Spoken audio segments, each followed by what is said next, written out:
Before we go live, I thought, in remembrance of Deion Sanders and the uh, Colorado team winning, I thought I'd throw on my sunnies or what we call shades per se, and you know, let you know what it is and make sure that you understand. Hey, I support what you're doing, Deion. I love how you're moving forward, but now we done got that out the way. Let's get to business. Business.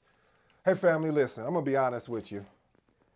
I'm going to say some things today that's going to make you feel a little bit uneasy, maybe a little uncomfortable. But if you stay with me long enough to feel uncomfortable, the greatness and the truth is going to lie on the side of being uncomfortable. What do you mean, ED? Well, if you're new to the channel, I have a 7-point framework. Within the 7-point framework, basically we just go through 7 points and provide or actually deliver value to you as you're thinking about navigating into this thing that I love, that eventually, that hopefully you'll fall in love with, called project management. Today's episode is entitled, What Project Management Is Not. I know you think my grandma on my cousin's side wrote that.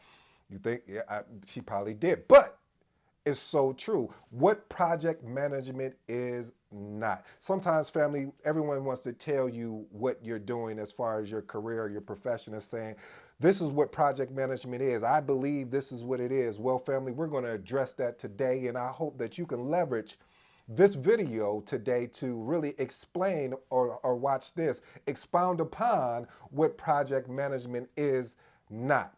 Let me get to work. If you don't know by the name, I go by the name of ED. For all you smart and intelligent people out there, that just simply means Ed. First point. Listen, project management is not a one size fit all, okay? Listen, you have different methodologies, you have different frameworks. Okay, well, let me unpack each one of these. So methodologies, you have a waterfall framework, agile or scrum. It's basically, see, what an exceptional project manager has is they have a toolkit. See, have you ever watched a plumber or let's lever a plumber. A plumber has a toolkit.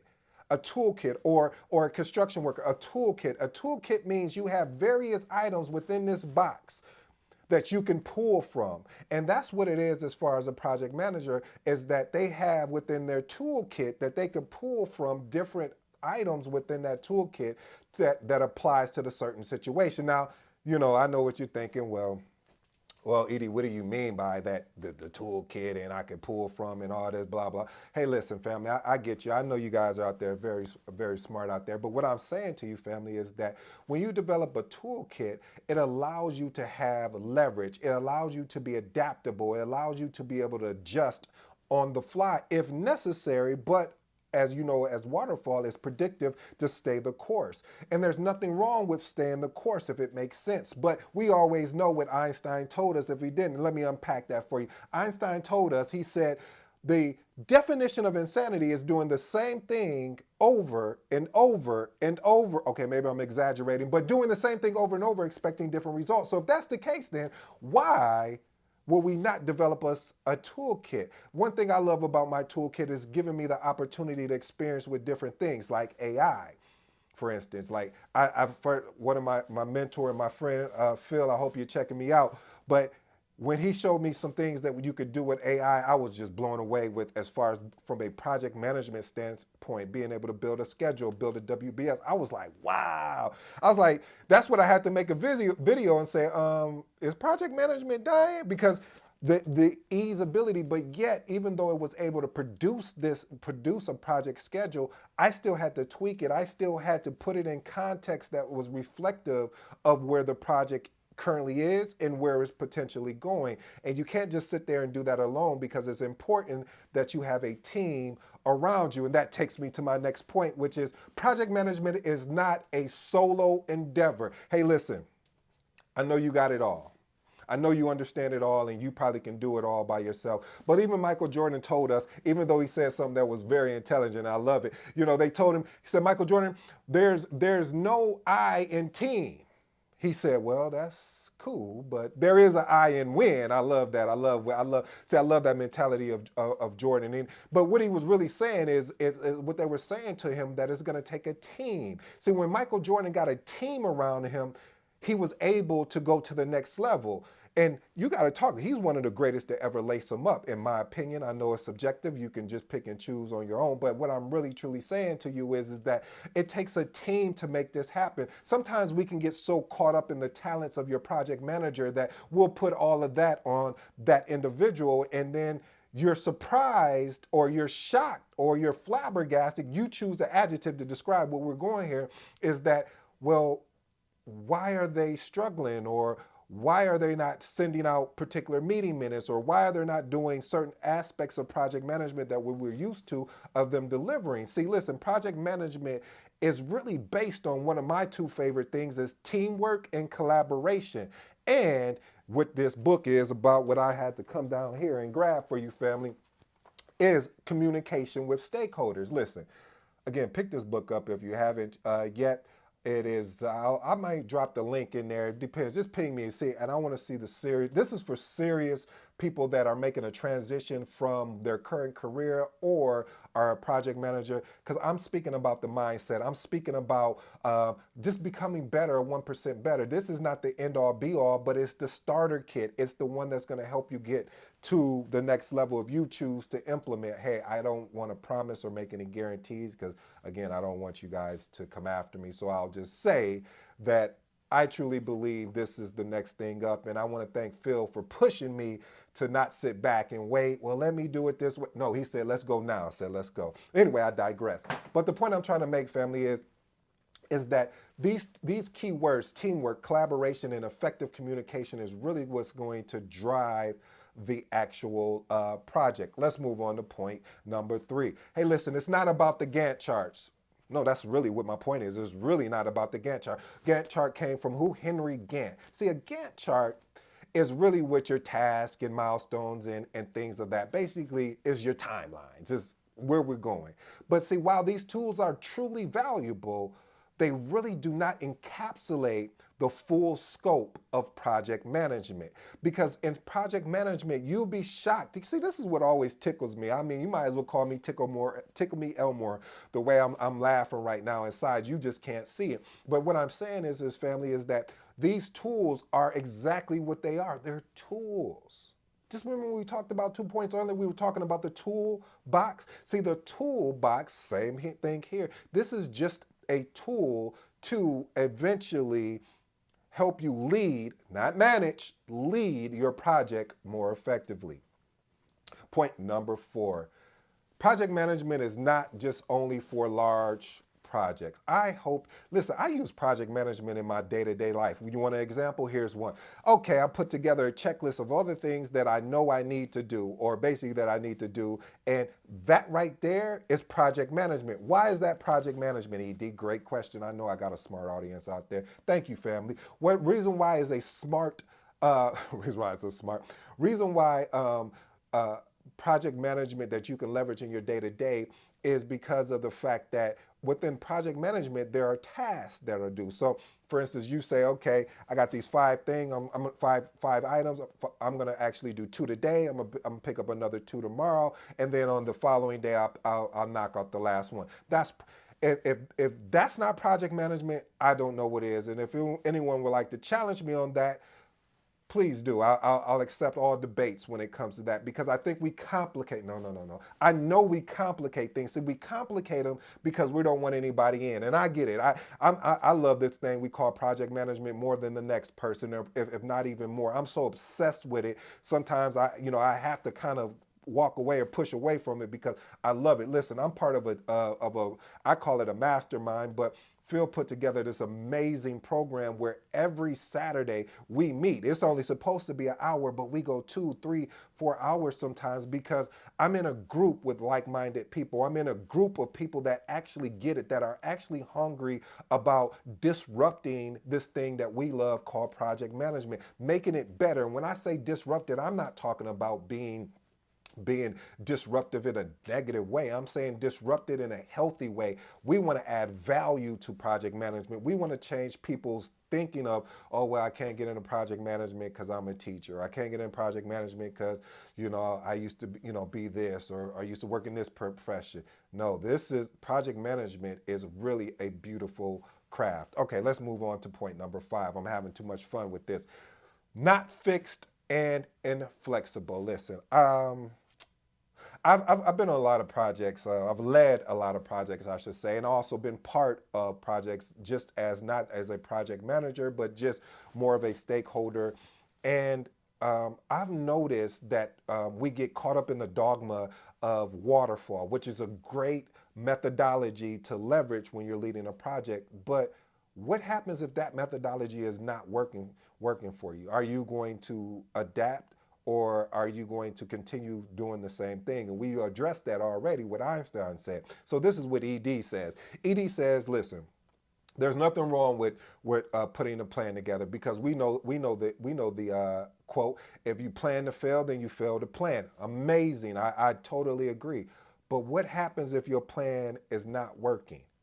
Do you have the courage to actually make an adjustment and adapt? Listen, I was with that team I was telling you about, the mastermind team, and we came up with a framework about courage. And I would like to really unpack that, and if you don't mind, just share that with you if you're okay with that. So courage, we looked at it like this: communication. That's the C. Because if you can't effectively communicate to what you need and maybe what you want, then how can you expect that people are going to want to align with you, that they're going to want to trust your leadership? Oh, openness. See, one thing about an effective leader is their ability to have an openness mind. Say, all right, tell me everything that you believe, that you think, or I should, and then it's up to that leader to decipher the information and say, okay, I'll take a piece of that. That makes sense. I'll take a piece of that over here from another resource. Take a piece of, and then we'll move over. Then we'll move on from there. You understand. Listen, family. If you don't have the ability to comprehend and understand what is actually going on around you, it's going to be a long ride. As my cousin on my uncle's side would say, you might as well put on your seatbelt, because this is going to be a bumpy ride, baby. You Oh, I already used you. Excuse me. R, relationship. Listen, project management is built on relationship. The ability to, because in most organizations that I've worked in, you don't have the stakeholders that you're working with reporting to you. Matter of fact, I love it that way, because you can keep a very unbiased or less favoritist type approach. So if you got someone on your team that's effective and they're equipping the rest of the team, you want to work with them. But on the other side of project management that is rarely discussed, and that is the ability for your team to, I mean, your stakeholders to really trust you, to come to you and share some confident information with you that may be about somebody else on the team. And I don't know about you, I remember one time I was leading a project, and there were two people that came to me. One person was giving their feedback like, oh, I just don't like working with this person, such and such. The other person say, oh, I don't like working with this person. Now you're like, this is going to be interesting. How do we get to the root of what's going on? So what I did is that I first had a conversation. Like I said, I talked with them, and I asked, why don't you like working with this other person?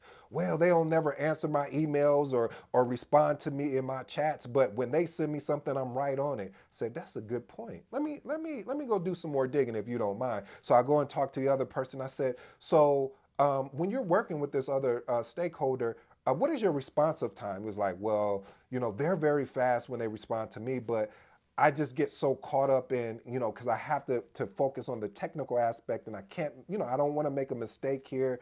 So when they're pinging me, sometimes I'm in the middle of something. So instead of putting myself in maybe do not disturb or busy, and I show myself as available, I just get a fluctuation of emails or instant messages, and instead of me changing, what the actual color, as far as going from green to red to yellow or whatever in my status, I just leave it in a green. And I said, I know what it is. Because, a lot of times people like to do a lot of surface problem solving, but we're going to get to the root. So the root is that the other stakeholder thought that the other resource was available all the time because they were in a green status, when they were really focused on a task that they couldn't deviate from. That's why I love what Dan Kennedy talked about in his book, The Renegade Millionaire, because of the fact that a lot of people will disrupt you. You know, right now I'm filming this video. Somebody could call me and say, hey man, I want to talk. And I'm like, I'm filming a video and I'm live. So unless you want to go live, then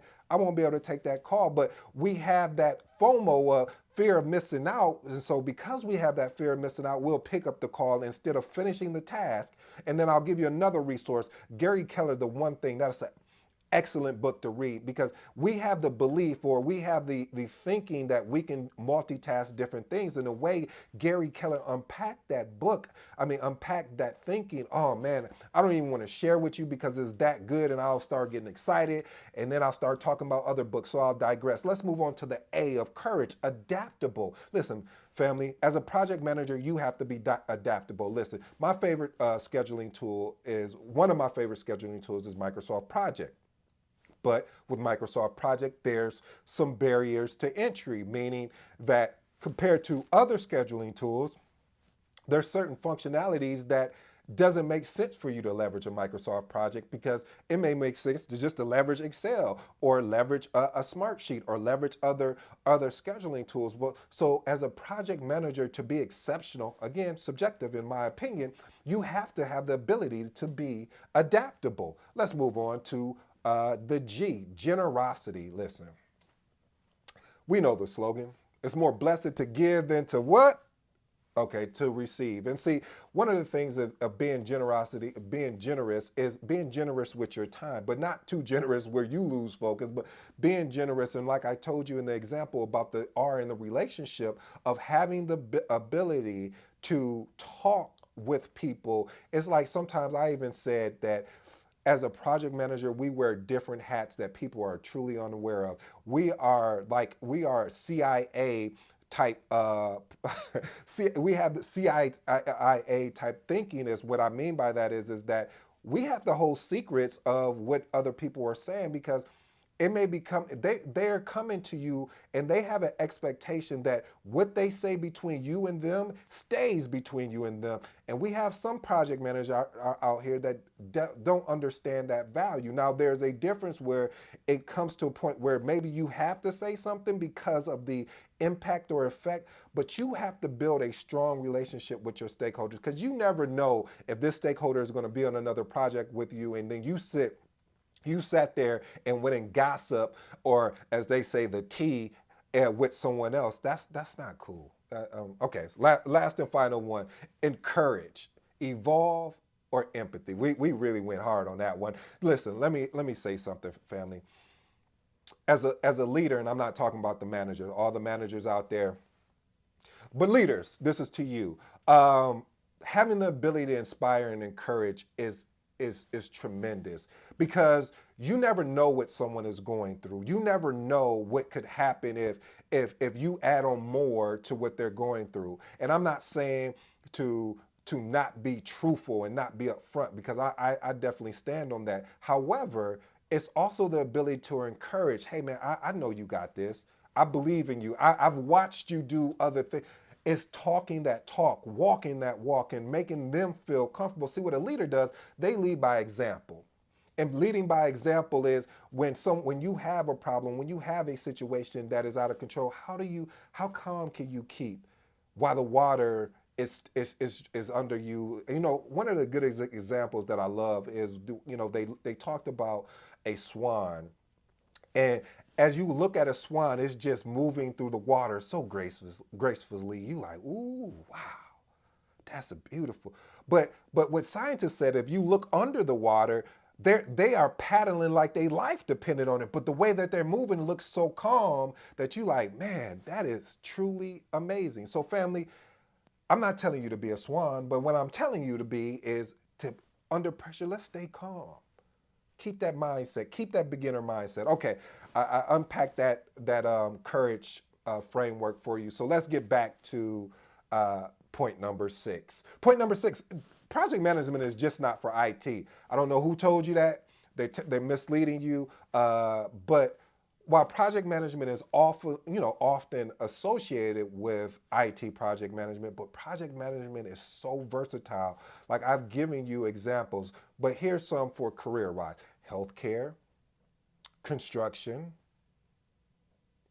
AI. I mean, It's so many industries out there, finance, that use, or I should say, leverage project management. So don't get caught up like, oh, I'm not technical. I couldn't get into project management. Well, you don't know that. Well, I do, ED. This career is just not for me. Well, how? Explain to me. Because see, when you start asking these probing questions, you'll be shocked at people's answer. And all I'm saying is that don't get caught up with everyone else is saying about project management is only for IT. That is not true. I'm proving this here to you now that you can work in different industries and have an amazing, successful career. Point number 7. Listen, this was tough. I have to be honest. Let me tell you why it was tough for me to put this together. Is because I used to think that project management was all about solving problems. It's more to it than that. And when I understood that, I was like, ooh, I'm onto something. Because a lot of times we just run from problem to problem to problem, or okay, you don't like that. Okay, let me see if you like this. We put out fire after fire after fire after fire. Okay, that doesn't work. We prioritize, reprioritize. So you get where I'm going with this. Listen, family, the whole point of a project is having a system. One of the things, I'm actually checking out this book called The E Myth by Michael Gerber, and he talks about systems and processes. And I'm working on getting better with my systems and processes, because when you have systems and processes in place, it frees up more time for you to be able to step outside the project and then look inside. Ooh, I like that. Let me tell you why I like that. Because that way you can have a quick check-in on your stakeholders. You can have a quick check-in on your project schedule. You have a quick check-in on your project management plan. And all of these are very important and are required to be an exceptional project manager. Listen, family, I hope you enjoy today's live. This is practice. Yes, AI, this is practice. We're getting practice in, but pretty soon I'm going to be at a point where, family, we're going to be going live so much you're going to say, oh, I can't wait. I'm challenging, I'm having the courage so I can pour into someone else so they can have the courage, because we need more people out here putting out project management content, program management content, things around agile, scrum. So family, I hope you enjoy. This has been your boy D, and you know what I'm about to say. I'm out.